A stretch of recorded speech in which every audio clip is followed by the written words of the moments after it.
ustedes ahí habiliten los mensajes desde este momento y nosotros vamos a estar recibiendo las preguntas, seleccionándolas para que ya sea el área de cardiología o el área de endocrinología o de nutrición, las resuelvan en el momento en que vayan a aparecer. Así es que siéntanse cómodos y vamos a empezar con este webinar y Facebook Live para poder responder cada una de las preguntas que vayan a aparecer.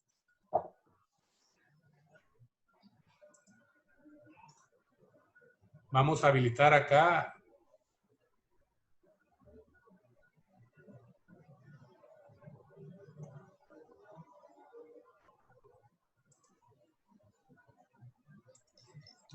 ¿Hay preguntas del público ya? Bueno, aquí hablan ya de una primera pregunta, ¿cómo afecta en una persona con diabetes e hipertensión el COVID y qué precauciones debe tomarse? Bueno, voy a responder de mi parte y luego el área de mi esposa, cardiología, va a responder la parte de hipertensión. En realidad, el riesgo que tiene una persona diabética de padecer de COVID es el mismo que tiene la población general. Es decir, se expone, puede enfermar igual que cualquier otra persona. El problema comienza en dos situaciones. Cuando la persona que tiene diabetes está mal controlada, es decir, tiene una susceptibilidad a enfermar mayor que cualquier persona, que el hecho de que una persona con diabetes esté bien controlada. Cuando esté bien controlada, hay un chance de enfermar, pero en menor proporción que aquella que esté mal controlada. A partir de ahí, el mal controlado tiene un progreso de la enfermedad mayor que le puede llevar a hospitalización o a tener incluso ingreso en cuidados intensivos y tener una consecuencia mayor asociada al COVID y la diabetes. De manera que aquí se asocian las dos condiciones que nos puede llevar a un deterioro mayor de la persona que adolece de diabetes y que de base y que se agrega una condición de COVID. Doctora de Chávez, su respuesta en relación a lo que preguntan los pacientes del COVID y hipertensión.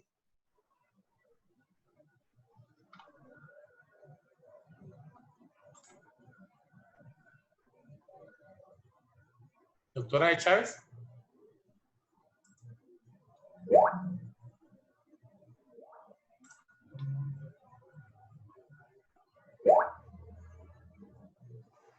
Ahorita tenemos, como todo que inicia, audio para la doctora de Chávez, me dicen.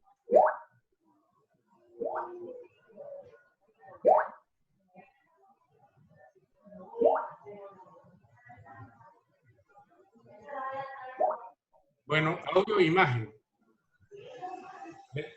Continúen enviando las preguntas porque las estamos revisando y luego respondiendo a cada cual.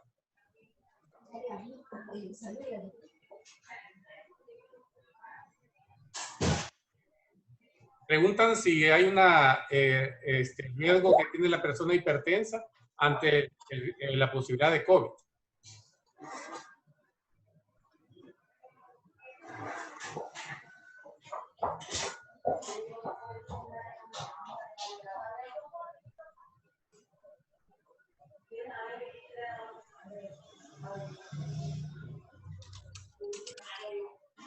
Buenas tardes. Viendo ahora si estamos conectados. ¿Me escucha, doctor? Claro. Claro, bueno, gracias por estar aquí, ¿verdad? Siempre tratando de aprender un poquito más de estas nuevas tecnologías que nos acercan un poquito más al paciente. Estamos esperando también ahorita que la licenciada Guardado, que es la encargada de nutrición, pueda unirse también a nosotros. Estamos listos. Muy buenas tardes, doctora, doctor, queridos pacientes, amigos que siguen nuestra página nuestra fanpage en Facebook. Queremos comentarle a nuestros pacientes que pueden compartir el enlace de Zoom y también, por favor, compartir en sus muros de Facebook la dirección o el Facebook Live que estamos haciendo ahorita para que todos podamos aprender. Gracias, doctora.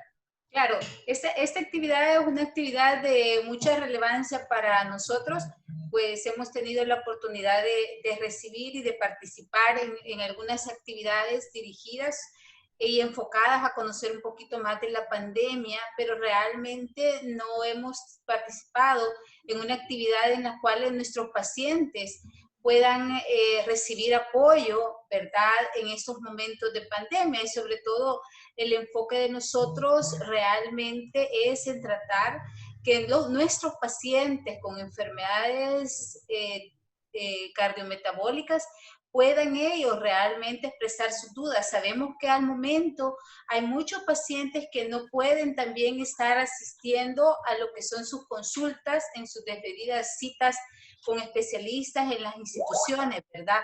De ahí de que esta actividad pues nos permite realmente acercarnos un poco a nuestros pacientes y aclarar las dudas acerca de sus enfermedades relacionadas actualmente con esta pandemia que estamos viviendo. Así que les pedimos a los pacientes que, de hecho, que si tienen interrogantes acerca de su propia salud, pues entonces que podamos nosotros seguir adelante. La pregunta primera que hace para cardiología un paciente, ¿cómo afecta en una persona con hipertensión el COVID y qué otras precauciones debe tener? Bueno, realmente sabemos que parte de las enfermedades que vemos muy frecuentemente en nuestra consulta y de lo que está muy llena los hospitales son de pacientes con hipertensión arterial, ¿verdad? Lo que sucede es que el paciente con hipertensión arterial ya es un paciente que nosotros hemos considerado un paciente de riesgo, un paciente que tiene lesiones arteriales, un paciente que se considera que tiene en estos momentos, debido a la manera en que se origina su enfermedad, ese paciente desarrolla muchos receptores, es decir, muchos lugares en los cuales las sustancias que se producen en el hígado, muchas sustancias que se producen en el riñón y que van a actuar a las arterias, corazón y otros tejidos, esto es una relación como un enchufle y un conector. Se libera la sustancia y esta sustancia entra en contacto con ese conector y el paciente con hipertensión tiene muchos de esos receptores o muchos para recibir esas sustancias y es el mecanismo por el cual la presión arterial se sube. Ya en esta situación de pandemia y del COVID se ha establecido y se ha estudiado que este virus se fija o tiene predilección o tiene preferencia por esos mismos receptores. Y un paciente que padece de presión arterial pues tiene muchos más receptores para el virus y por eso es que estos pacientes están desarrollando muchas más la enfermedad como tal y están siendo muchos más afectados, ¿verdad? Tristemente, el paciente con hipertensión arterial pues es el factor más importante de riesgo en cuanto a cómo él se va a defender de la enfermedad, en cómo él va a responder al tratamiento y cómo él se va a presentar la capacidad que va a tener para él, para defenderse frente a esta enfermedad y para responder a los medicamentos. Entonces, de ahí que el paciente con presión arterial alta, por eso es que se ha desarrollado de esa manera, por eso es que presenta esa evolución. Y la otra situación es lo importante, en eso recalcar que obviamente un paciente descompensado es un paciente con mucho más posibilidades de llegar a complicarse, ¿verdad? Entonces, esa es la razón por la cual realmente el paciente en hipertensión puede llegar a afectarse. Y quisiéramos ver que se habla mucho de tratamiento enfocado, doctor, a tratar la inflamación. Pero ¿por qué es importante en la enfermedad de COVID-19 o por COVID-19 y en pacientes hipertensos y diabéticos entender esa inflamación o a qué se refiere cuando hablamos de eso? De hecho, doctora, las personas que adolecen de diabetes, hipertensión, elevación del colesterol y aumento de peso, tienen de base un grado de inflamación. El trastorno como tal tiene una disfunción endotelial, que es una alteración de una capa interna de los vasos que lleva a inflamación de esa zona, como también hay respuesta de células de defensa que genera un aspecto inflamatorio alterado. Las personas que adolecen de diabetes tienen esa condición inflamatoria, pero se conoce como una inflamación de bajo grado. Cuando la persona tiene un estado de hipertensión, diabetes o aumento del peso de forma desproporcionada, y en el caso de las enfermedades de base descontroladas, la inflamación sube a un grado de mayor descontrol. En el caso de que la persona tenga un COVID agregado o cualquier estado infeccioso, entonces lo que se hace es que se produce una inflamación mayor. En la condición del paciente que tenemos una descompensación moderada o severa de diabetes y al mismo tiempo una condición de COVID que suma un estado inflamatorio mayor, la situación del paciente es desfavorable. En el aspecto del COVID se habla de 3 fases. La primera fase es la fase viral y dura más o menos una semana. La segunda fase es la fase inflamatoria, donde la presencia del virus altera las defensas del cuerpo, pero estas defensas nos protegen y son protectoras y nos hacen sobrellevar la situación al punto de que la mayor parte de las personas, el 80% de los casos, se restablecen sin que esta situación pase a mayores. Pero si se suma el grado de descontrol de la diabetes con una inflamación de mayor grado junto a la misma condición del COVID, que puede variar a una superinflamación que lleva a que la tercera semana se pueden presentar estados graves que pueden llevar al paciente a cuidados intensivos, incluso morir. No, el punto acá, y es lo que pedimos a los pacientes, es que su salvoconducto para la condición que sufren de diabetes e hipertensión y obesidad es tener todas sus variables de salud controladas para que esto sea la principal condición que nos permita tener un grado de inflamación controlada que no haga que esto nos desfavorezca en caso de padecer de COVID-19. Que mucho sea de paso, pacientes con diabetes, no todos terminan descompensados y en cuidados intensivos, pero una buena parte de ellos, si están descontrolados y sobre todo si tienen sobrepeso y obesidad, contribuye a un más grado de inflamación y deterioro. Para nutrición, me dicen acá una pregunta. ¿Es bueno practicar autofagia? La autofagia le conocemos como ayuno intermitente en una persona que adolece de diabetes. ¿Es bueno que los pacientes hagan ayuno? Yo creo que esta pregunta es muy importante enfocarla, ¿verdad? En la situación de que ahorita, ante la situación de la pandemia, pues todos queremos estar con nuestras defensas altas, ¿verdad? O hacerlo mejor para el control. Y puede ser que en ese deseo de querer estar muy bien controlado, la persona diga, bueno, entonces voy a empezar a practicar nuevos métodos, ¿verdad? Y uno de los nuevos métodos que se está hablando, o de los métodos que están en moda o populares, digámoslo, realmente son estos ayunos intermitentes. Y quizás allí es la importancia, licenciada Guardado, vemos qué nos puede decir usted alrededor de este ayuno intermitente, ¿verdad? Sobre todo enfocado en esto de la pandemia. Sí, bueno, la verdad que cuando vienen estas lluvias, cuando viene la lluvia fuerte o cuando el ambiente está turbulento, todos nos preocupamos bastante. Y cuando nos dicen que el COVID-19 puede tener un mal pronóstico para los pacientes que padecen sobrepeso, obesidad o alguna otra enfermedad crónica como la diabetes o la hipertensión, y aparte, y bueno, está unido por el exceso de peso, todos queremos decir, bueno, este lunes sí empiezo la dieta. Este lunes sí voy a hacer los cambios que tal vez no he hecho. Hace poco publicamos en nuestra página web un blog acerca del ayuno intermitente y si es para mí. Todas estas se llaman tendencias, son tendencias o dietas de moda. Ahí nosotros estábamos recomendando una forma probable de cómo hacerse, pero definitivamente nada le va a ganar a un cambio de estilo de vida que sea sostenible en el largo plazo. No 15 días de dieta, no un plan de un mes, sino un estilo de vida que pueda llevar cambios que se vayan a sostener en el largo plazo. Siempre cualquier tipo de régimen que se quiera seguir debe ser consultado por su médico. y el médico, en el mejor de los casos, le va a referir a un especialista en nutrición.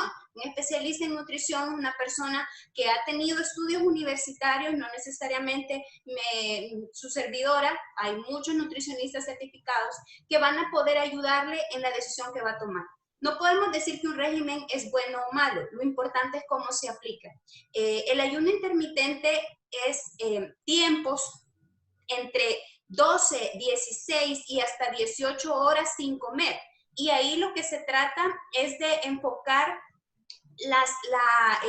la formación de cuerpos cetónicos. ¿Qué son cuerpos cetónicos? Son sustancias que sirven de energía al organismo que vienen a partir específicamente de la grasa. Entonces, con lo que se pretende hacer con el ayuno intermitente es que el cuerpo saque sustancias nutritivas de la grasa. Pero ¿cuál es la dificultad?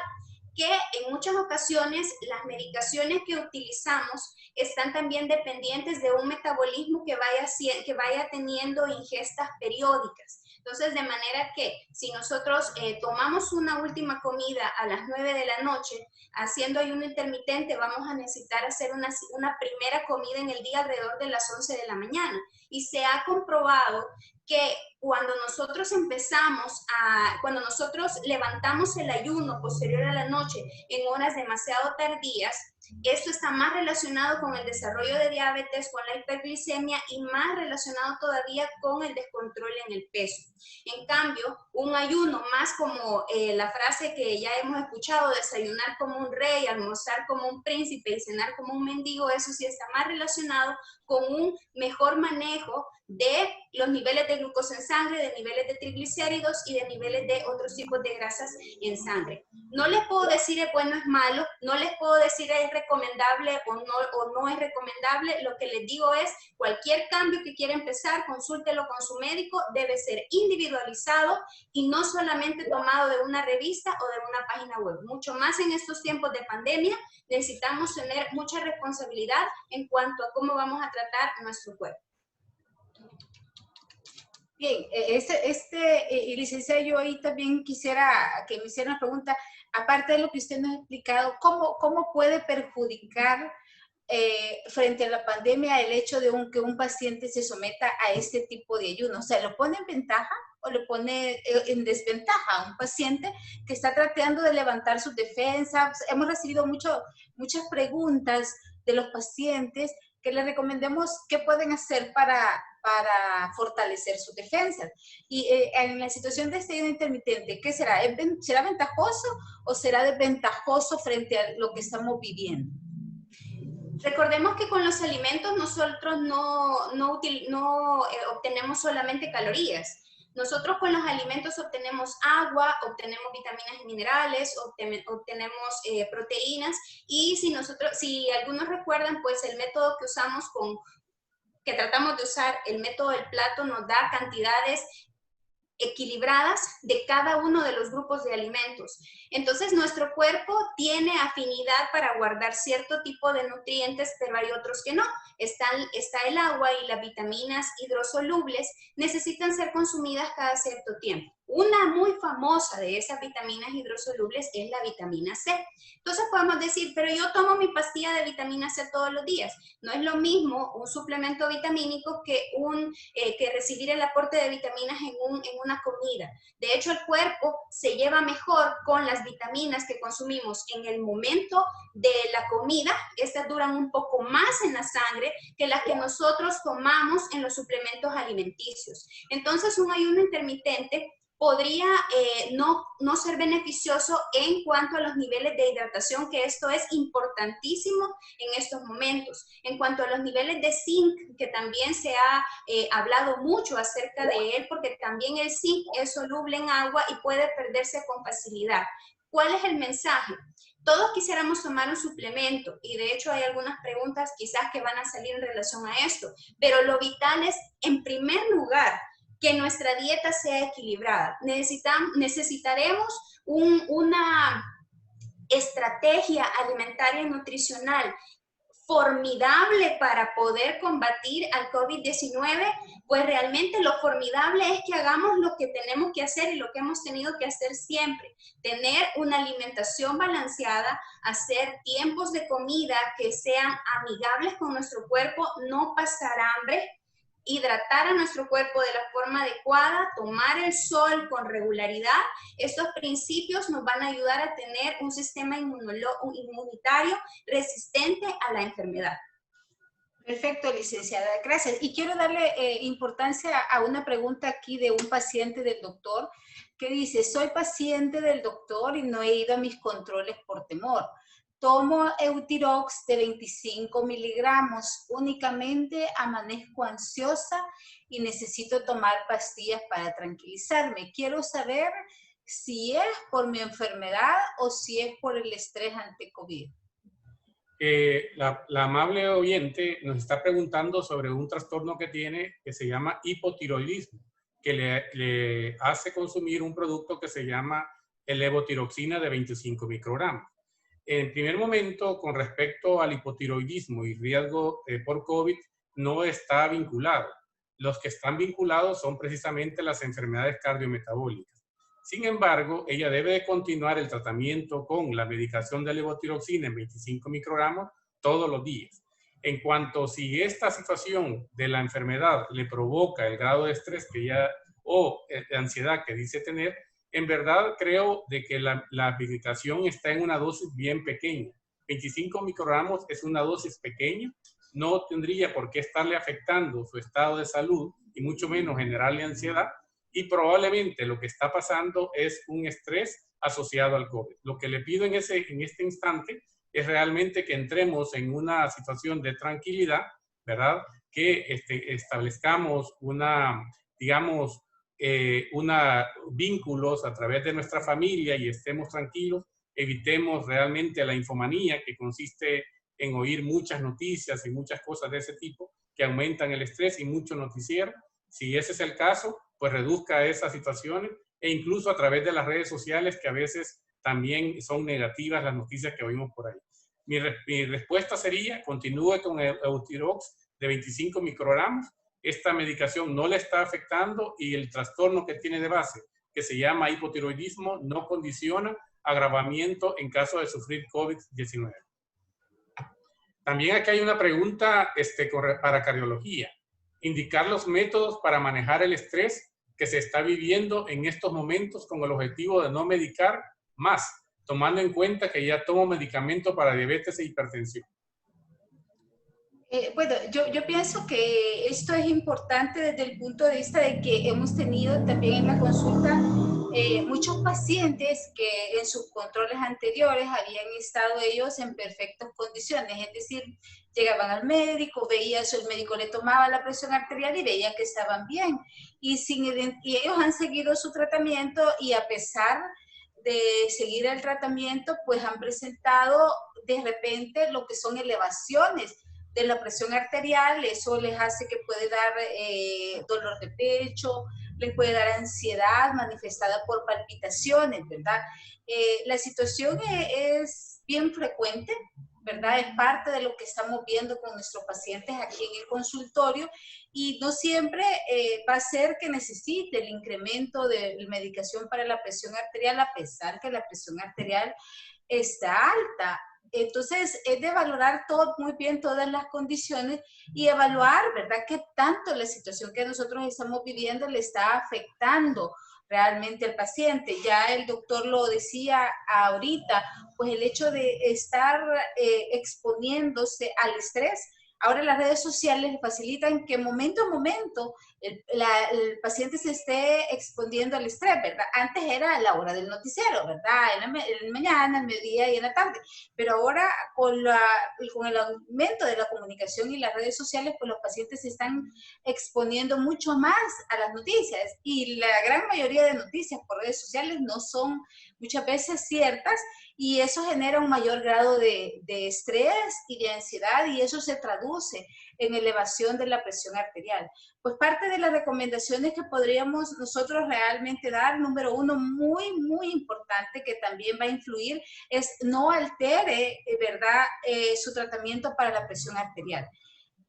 Ya he tenido pacientes que lo han alterado y han tenido complicaciones por indicaciones de familiares. O sea, es decir, al no alterar, es decir, no cambie su medicamento, no cambie la hora de sus medicamentos. Los pacientes han cambiado sus hábitos. Han empezado ellos a dormirse más tarde, porque están todos en casa, ¿verdad? A comer más tarde. Y esto los ha hecho que trastornen el horario también de sus alimentos. Entonces, se levantan. Yo creía que eso era nada más algo que íbamos a ver únicamente en los jóvenes, pero ahorita acabo de ver una señora de 76 años que se levanta a las 11 de la mañana.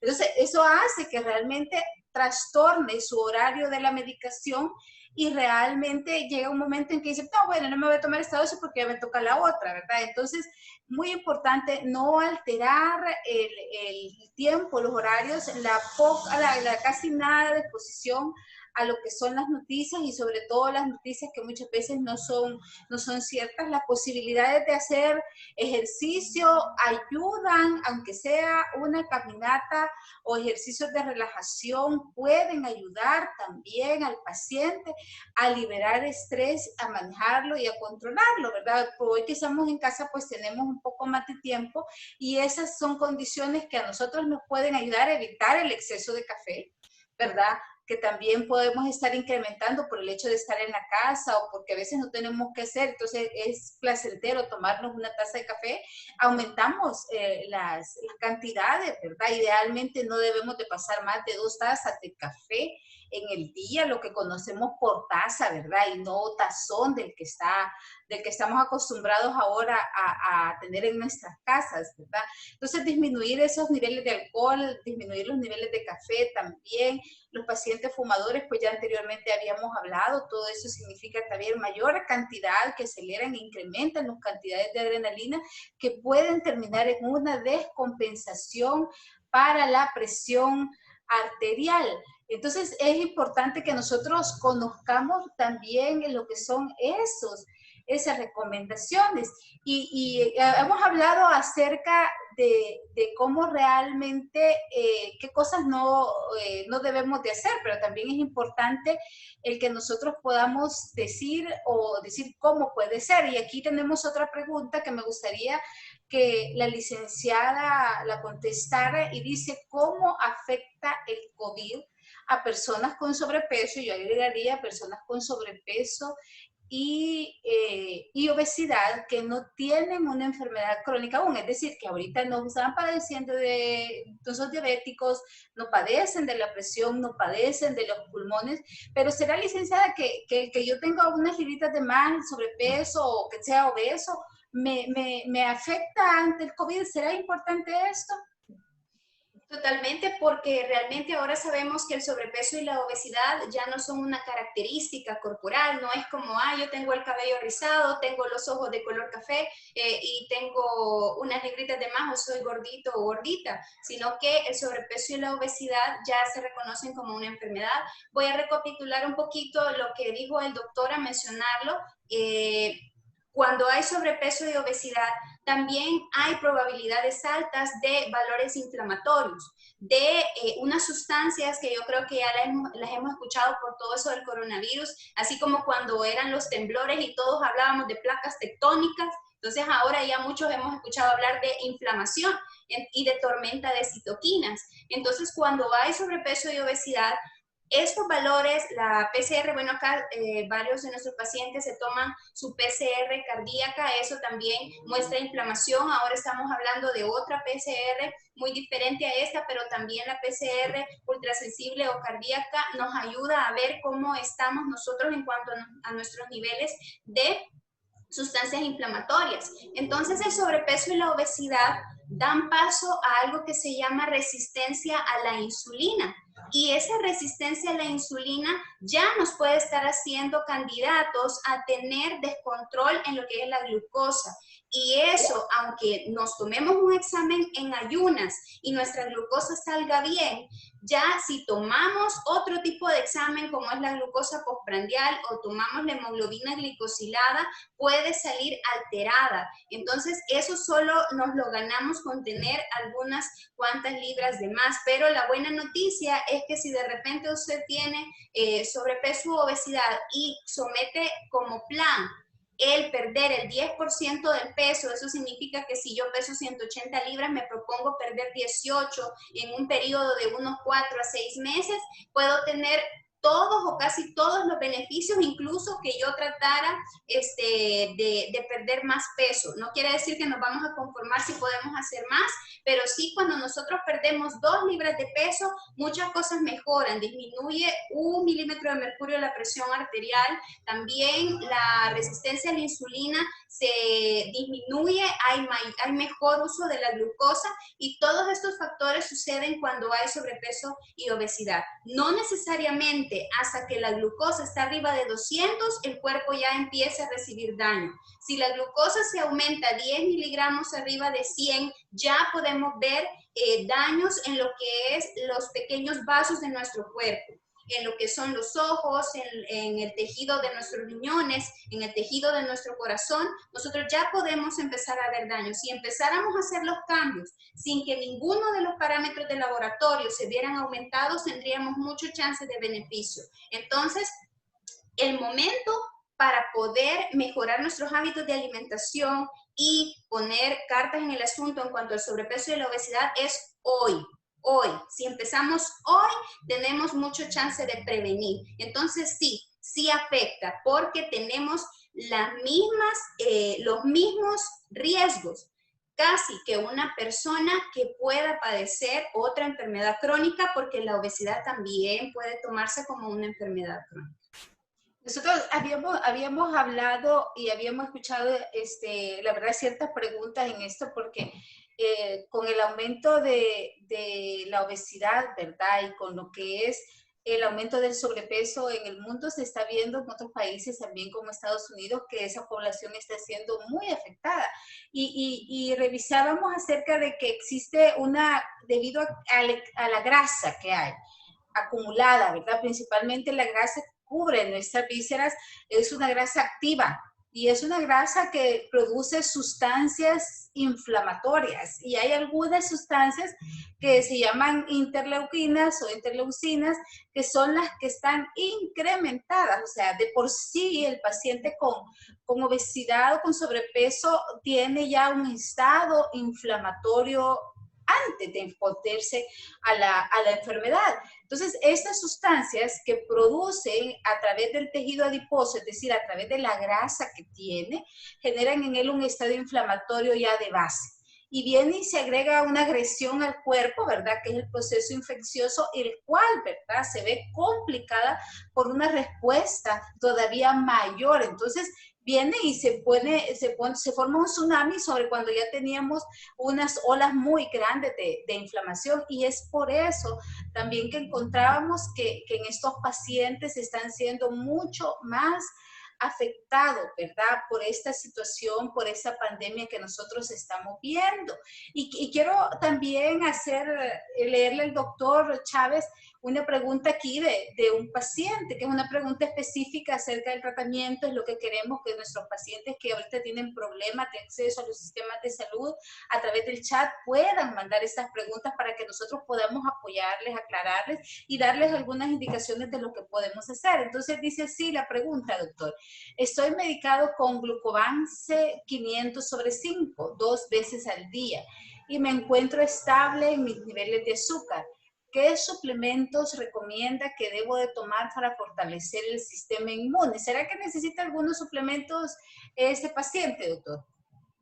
Particularmente los pacientes con diabetes que están bien controlados de su estado metabólico, no van a requerir una suplementación primordialmente por esta condición. Si la vamos a indicar es para ayudar suplementariamente al control general de su estado inmunológico. En las condiciones que deben de tener los pacientes con diabetes es que su nivel de glucosa en ayuna debe de estar entre 80 y 130. Si él tiene un nivel de glucosa predesayuno, prealmuerzo y precena entre 80 y 130, él se considera estable en la condición de azúcar precomida.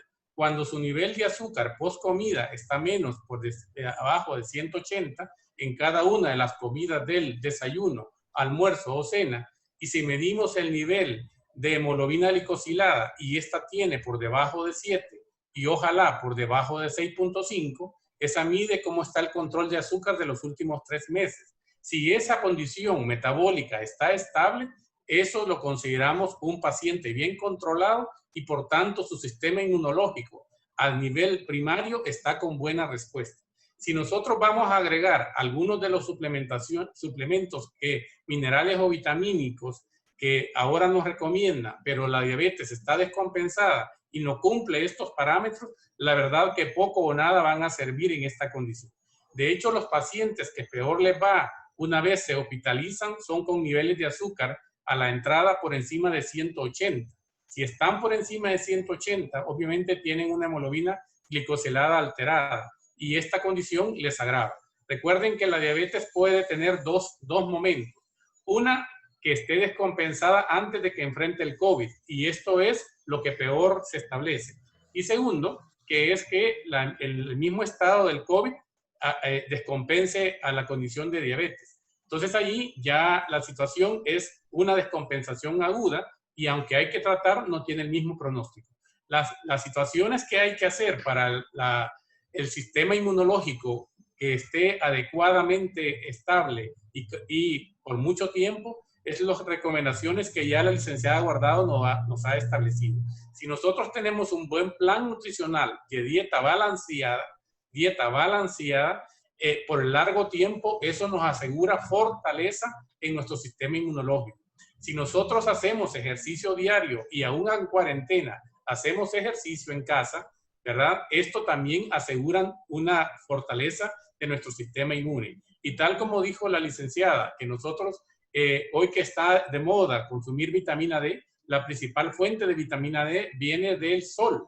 Por tanto, si tenemos sol, tomamos sol media hora a media mañana o a media tarde, eso nos hace activar la vitamina D y por tanto también si nosotros consumimos a través de pescados, también nos da fuentes de vitamina D.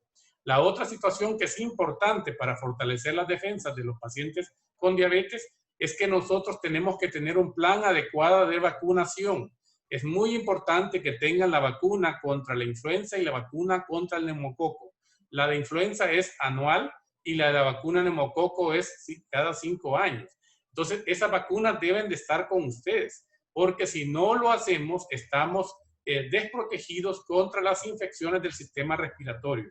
Los pacientes que adolecen de diabetes y están descompensados tienen una alta chance de tener problemas respiratorios infecciosos y el COVID no es la excepción. No hay vacuna para COVID, cierto, pero tenemos que tener esta vacuna dentro de nuestros planes. Es muy importante que aparte de que tengamos buen control de la diabetes, debemos de tener buen control de la presión arterial, como también buen control de situaciones que han aparecido acá como insuficiencia renal. No debe de haber alteraciones renales porque si las hay, eso incrementa el riesgo. Obviamente que si el paciente la tiene, debe de estar estable esa enfermedad renal para que no incremente su riesgo. Y un poco sumando a la pregunta que le hicieron a la licenciada Guardado con respecto al peso, hay unos estudios que, como ustedes saben, esta epidemia surgió inicialmente en China y luego se volvió una pandemia, es decir, que afectó a la mayoría de países del mundo. Entonces, ellos tienen alrededor del 10% de la población con obesidad, que dicho sea de paso, su índice de masa corporal para detectar obesidad es arriba de 28, mientras que en los países occidentales somos más obesos y se detecta a través de un índice de masa corporal de 30. En Estados Unidos, por ejemplo, más del 30% de la población tiene obesidad, es decir, 1/3 de la población sufre de obesidad. Y ustedes ven la gran diferencia que hay entre la cantidad de enfermos obesos que ingresaron a los hospitales, requirieron UCI y tuvieron mortalidad en China, porque ni aparecieron pacientes como riesgo obesidad en China. El riesgo de obesidad se vio cuando la epidemia se extendió a América, donde encabeza Estados Unidos como el país de mayor tasa de sobrepeso y obesidad, donde 8 de cada 10 personas estadounidenses tienen sobrepeso y obesidad. Así es que lo que tiene que ver con el sobrepeso y obesidad es que incrementa el riesgo. Solo hay que hacer una diferencia. El paciente, tal como dijo la licenciada Guardado, que está en un plan de reducción de peso, francamente ese paciente ve mejorado su condición inflamatoria e inmunológica, porque esto le ayuda al paciente que tiene sobrepeso y obesidad. Una vez entra a un plan de cambio de estilo de vida y logra una reducción efectiva del 10% de su peso y la sostiene en el tiempo y ojalá pueda lograr tener una pérdida mayor, eso le ayuda en el tiempo para su control. Así es que vamos a seguir con estas situaciones de preguntas y respuestas de parte nuestra para la doctora de Chávez. En el caso de una embarazada, ¿al niño puede nacer con COVID? Bueno, como estamos ante una enfermedad que es una enfermedad nueva, ¿verdad? Muchas de las cosas que se están recomendando son situaciones que se estudiaron en brotes infecciosos, ¿verdad? En SARS, que fue una de las brotes anteriores que vimos, o en MERS. Pero acerca de la transmisión de embarazadas se ha visto de que no se ha logrado comprobar que una madre pueda transmitir el virus a su hijo. Esto estamos hablando mientras el bebé está en el vientre de la madre, ¿verdad? No se ha logrado todavía, no hay suficiente evidencia para decir que la mamá le puede transmitir el virus a su bebé. Y de ahí existe la otra situación que pasa en el momento del parto. Bueno, en el momento del parto puede ser dos condiciones, ¿verdad? Una madre que lo puede tener por cirugía cesárea, que sea un poquito más seguro para el bebé, o un parto normal, pero tampoco se ha logrado identificar que a través, independientemente de que por qué vía, por qué método la madre dé a luz a su bebé, pueda realmente ser contaminado por la mamá. De ahí que surgió algunas noticias, ¿verdad?, en las cuales decían que habían nacido unos bebés que habían dado positivo para las pruebas para COVID-19 cuando la mamá era negativa.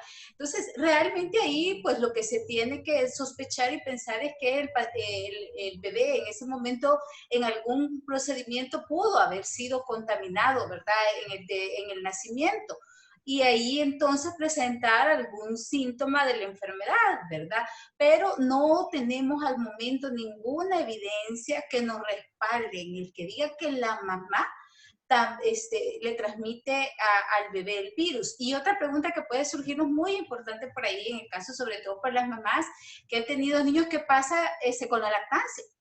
¿Verdad? ¿Puedo darle a mi bebé? Pues es algo que tampoco está muy establecido, el hecho que la mamá pueda darle lactar, que le transmita el virus al bebé a través de la lactancia.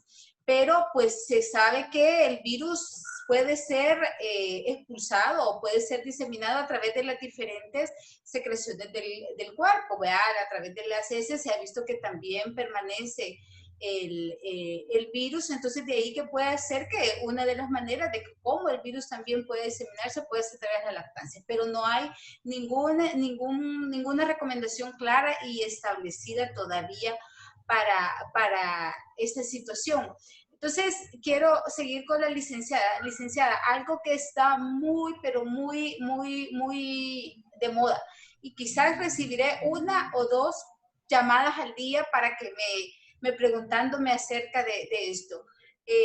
Y han surgido muchos alimentos y mucho acerca, ya el doctor lo decía, acerca de las vitaminas en cuanto a fortalecernos. Hoy estamos muy preocupados por fortalecer la defensa, ¿verdad?, frente a la pandemia. Estamos hablando de nuestros pacientes y ellos piden de que se les recomiende algo o vitaminas para fortalecer el sistema inmune principalmente. Otros me han dicho que hasta se ha acabado el té de tilo en el supermercado. Bueno, no lo sé, ¿verdad?, pero que no lo encuentran, dice. ¿Qué pasa con todo eso? ¿Qué pasa con el jengibre, por ejemplo? También la gente lo está consumiendo mucho. Entonces, ¿qué nos puede decir esto, licenciada, en relación al sistema de defensa que tenemos? Pues la base tenemos que sentarlo aunque no nos guste. Lo que pasa es que yo rescato de usted, doctora, su ejemplo acerca de la pastillita del ejercicio, que quien la invente y quien la venda se va a hacer millonario, porque a nadie nos gusta hacer ejercicio, no nos llama la atención. Pues la dieta casi se va como esa pastilla del ejercicio. Hacer una alimentación balanceada no es muy atractivo por el punto de que no es novedoso, aparentemente, y todas las personas para hacer un cambio de estilo de vida quieren algo novedoso. Entonces la base siempre va a ser la alimentación saludable. En otro punto, en cuanto a los suplementos, hace un ratito mencionamos, el doctor mencionó la vitamina D. Yo les puedo mencionar la vitamina C, que esa es otra, doctora, que al principio del juego se acabó en la farmacia. Las personas decían, no encontramos vitamina C. También les quiero compartir de que nuestro país ha tenido diferentes picos de deficiencia o de signos o enfermedades por deficiencia de nutrientes, de micronutrientes. Uno de ellos pues ha sido la vitamina A. También hemos tenido una deficiencia por vitaminas del complejo B, y también se tuvo acerca del yodo. Todos sabemos que la sal fue fortificada con yodo, pero déjenme decirles que nunca ha habido una deficiencia por vitamina C. No se ha visto en la historia ni de El Salvador, o tal vez se vio en personas que hacían viajes largos en barco y entonces no podían tener acceso a frutas y verduras. Yo le pregunto en El Salvador, de hecho, quiero hacer el comercial que estamos compartiendo una pequeña publicación, un pequeño segmento que se llama Alimentos de Estación. Entonces, esta semana les estábamos mandando acerca del mango, qué fruta para ser más rica en vitamina C. Y yo creo que el problema con nosotros no es ahorita que no comamos mango, sino que nos comemos muchos mangos en el mismo momento. Entonces, ahí obtenemos vitamina C. ¿Qué pasa con los suplementos? Usted y yo sentimos cuando nos tomamos una pastillita de calcio, cuando nos tomamos una pastillita de vitamina D, cuando nos inyectamos complejo B, cuando nos tomamos una pastillita de vitamina C o nos la chupamos, eso nos llena quizás el corazón, nos hace que en ese momento ya todo suba, hoy, ahora ya estoy protegido. En cambio, cuando me como el pedazo de papaya o me como el mango que me como todos los días o me como las rodajitas de tomate, quizás no me siento tan protegida porque eso lo he hecho siempre y yo quiero hacer algo nuevo. Tenemos que confiar en que una alimentación balanceada va a ser suficiente. Si usted quiere tomar vitamina C, puede hacerlo, pero no, en la mayoría de los casos no es necesario tomar suplementos de vitamina C.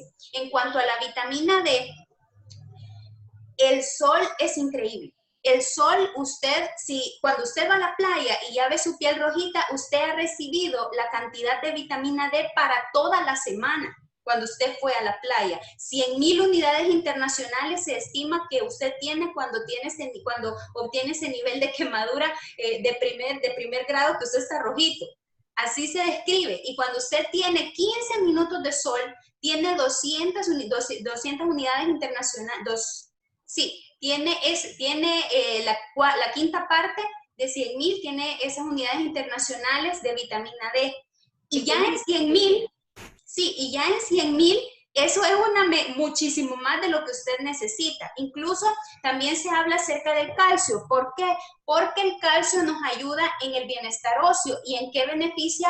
A prevenir, a mejorar la sintomatología en cuanto al COVID-19, el calcio. Pues si hay bienestar óseo, entonces todas las células formes, todos los elementos formes de la sangre, los leucocitos, los glóbulos blancos, están haciéndose de forma eficiente. Entonces el bienestar óseo es importante, pero incluso si nos pasamos consumiendo suplementos de calcio, también eso está demostrado que puede interferir con nuestra salud cardiovascular.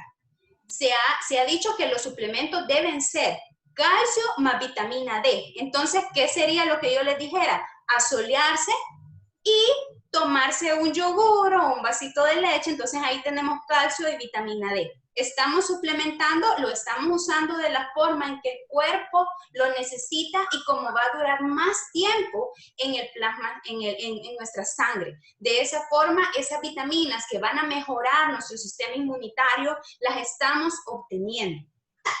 Perfecto. Gracias, licenciada, porque la verdad que esto ayuda a que los pacientes puedan tener información de fuentes confiables y no únicamente a veces lo que se proyecta por quien quiere vender, ¿verdad? Cierto medicamento o cierta vitamina, ¿verdad? Y lo importante es que tengamos esa información que respalde al paciente para tomar las decisiones. Y vamos a hacerle unas preguntas al doctor, son enfocadas por parte de nuestros pacientes que le están haciendo. Una de ellas dice, mi mamá es diabética e hipertensa, es decir, padece la presión, y ya la doctora le dio permiso de caminar para mejorar su peso, pero sufrió una caída y se raspó la rodilla por ser diabética. ¿Qué puede ponerse ella y cuánto tiempo espera para que cicatrice? Si la persona tiene diabetes, si tiene un buen control de la diabetes, la cicatrización se va a dar en poco tiempo. Ella puede hacer una limpieza con agua, ¿verdad? Sobre la úlcera o la herida, y con eso bastaría para que esta situación se dé. Luego un apósito, ¿verdad? Que para cubrirla diariamente, y puede ocupar una crema, ¿verdad? Generalmente usamos un spray que se llama Neobol, que es un spray y que tiene cicatrizante, Neobol, Neobol. En realidad, hablar de marcas comerciales es un poco complicado por estos medios, pero dado que me pregunta, es un spray cada 12 o 3 veces al día o 2 veces al día por unos 7 días, y con eso podría bastar. Pero como repito, la mejor condición es que la persona esté metabólicamente estable, es decir, que esté bien de la diabetes, y la cicatrización prácticamente se lo hace el mismo cuerpo. Luego le ayudamos con estas medicaciones, es decir, ayudarle, pero es una situación coadyuvante. Y más la limpieza que hacemos a diario sin hacer una cosa muy agresiva. Igual nos preguntan acá para cardiología qué antigripales podemos usar en hipertensión, y voy a sumar otra pregunta que dice hasta qué grado puede afectar el virus a un hipertenso, dependiendo de la edad que tenga, y aumentar la posibilidad de desarrollar síntomas graves. Entonces, ¿qué antigripal siendo hipertenso y cómo afecta el virus a un hipertenso según la edad? Claro, bueno, recordar, ¿verdad?, que la gripe es un cuadro producido por un virus, ¿verdad? Y que realmente son cuadros que nosotros llamamos prácticamente autolimitados, es decir, ellos irán resolviendo solitos en el plazo de 7 a 10 días, ¿verdad? Cuando es un síndrome de gripe. Ahora, sí es cierto que nos pueden dar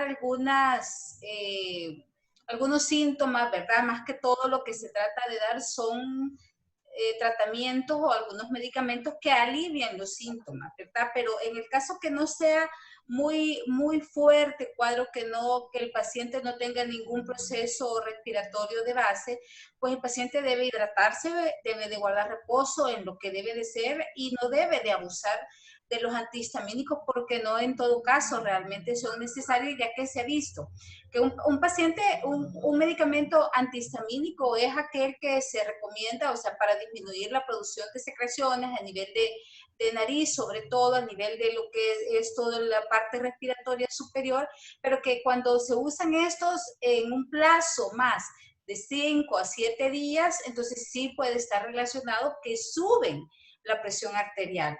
Entonces, si el cuadro no es muy fuerte, lo que se recomienda es hidratación y nada más paracetamol, y esperar realmente a cómo esto evoluciona. Y si deciden tomar algún antihistamínico, pues obviamente que no sea por un plazo mayor a 5 días, que si ese paciente está compensado, entonces este paciente pues tendría que resolver, está compensado de la presión arterial, no tiene por qué tener problemas para que la presión arterial se suba, ¿verdad? Si lo tomamos en ese tiempo. En la gran mayoría de medicamentos, igual para el dolor antibiótico, tiene que ser medicamentos por un tiempo no más de 5 a 7 días para que puedan resolver. Y este cuadro, pues debe, si no se ha complicado, si el paciente no tiene factores para que se complique, pues en ese mismo plazo el cuadro solo se va a autolimitar, es decir, va a ceder. Y la otra pregunta que me hacían es acerca del riesgo del paciente hipertenso. Pues sí hablábamos lo que pasa en el hipertenso y la situación del paciente que padece de la presión arterial es que sí, tristemente puede tener de 2 a 3 veces más, es decir, las posibilidades de poder complicarse, ¿verdad? Y de evolucionar mal, es decir, de pasar de un cuadro de enfermedad por COVID leve, ¿verdad? O leve o a un cuadro moderado grave, ¿verdad? Sobre todo si es un paciente que aparte de hipertensión tiene otro factor de riesgo, ya que el 30 al 40% de los que tienen, es decir, 3 o 4 de cada 10 va a tener otro factor, es decir, va a ser diabético o va a tener problemas de sobrepeso o va a ser fumador.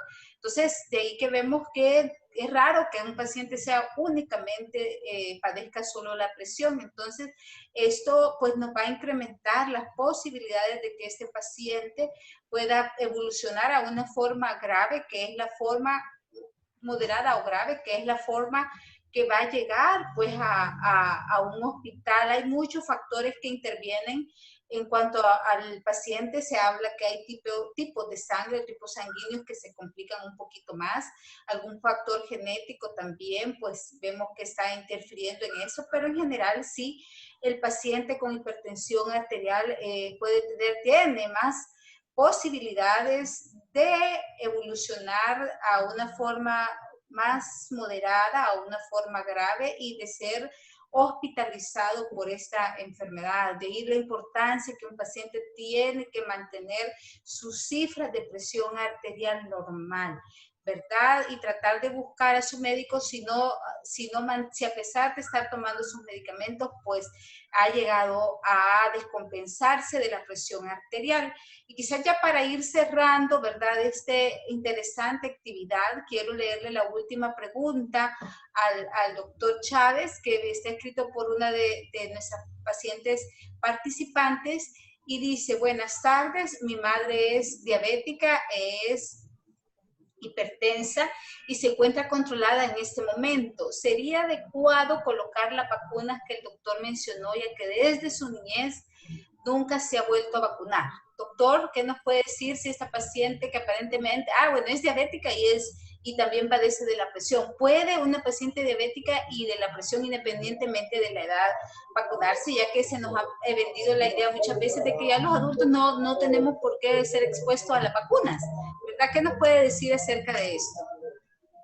Hay un plan de vacunación que incluso el mismo Ministerio de Salud cumple para los adultos. El plan de vacunación no solo se hace para los niños, que es donde mayormente se cumple. También hay un plan de vacunación para los adultos, y el plan de vacunación de los adultos incluye, sobre todo en este grupo de riesgo, de diabetes, hipertensión, aquellas personas que han sufrido un infarto o un derrame cerebral, el tratamiento de vacuna anual para influenza y para la neumococo también es recomendado.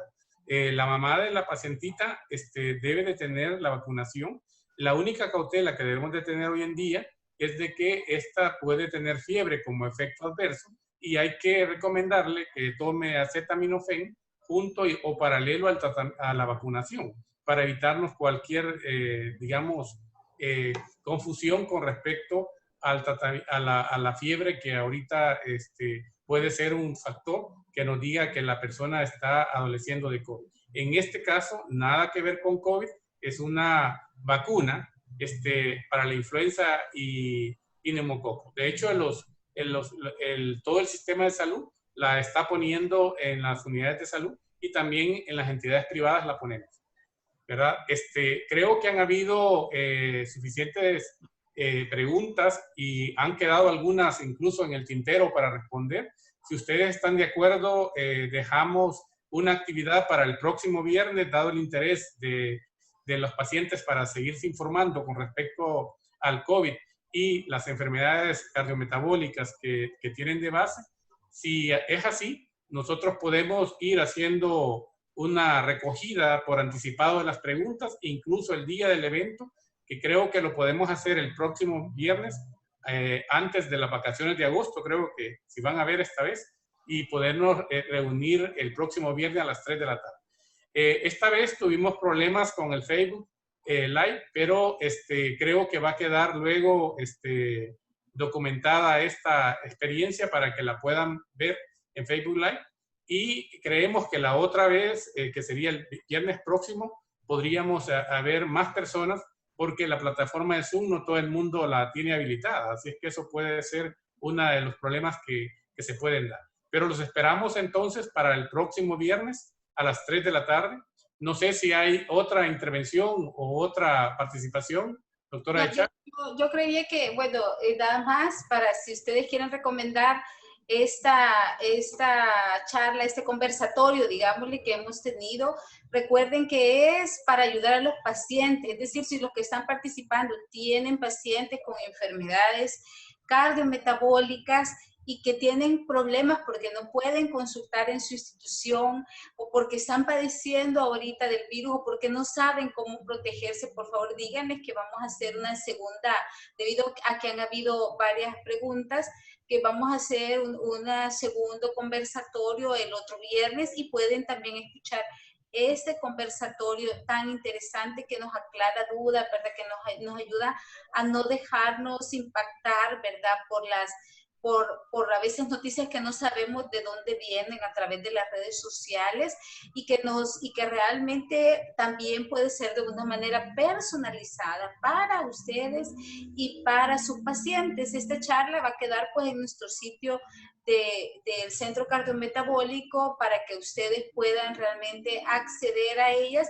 y también pues enviar sus preguntas para el próximo viernes y en la medida que nosotros podamos, gracias a todos, pues vamos a tratar de estarles ayudando. Licenciada, ¿algo pues, que usted quiera decirnos ya para despedirnos?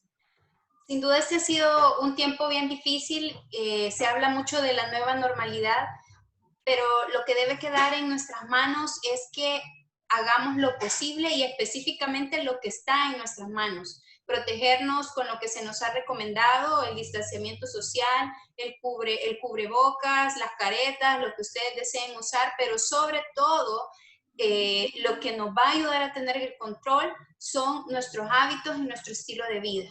Debemos seguir fomentando esta cultura y este conversatorio específicamente es para eso.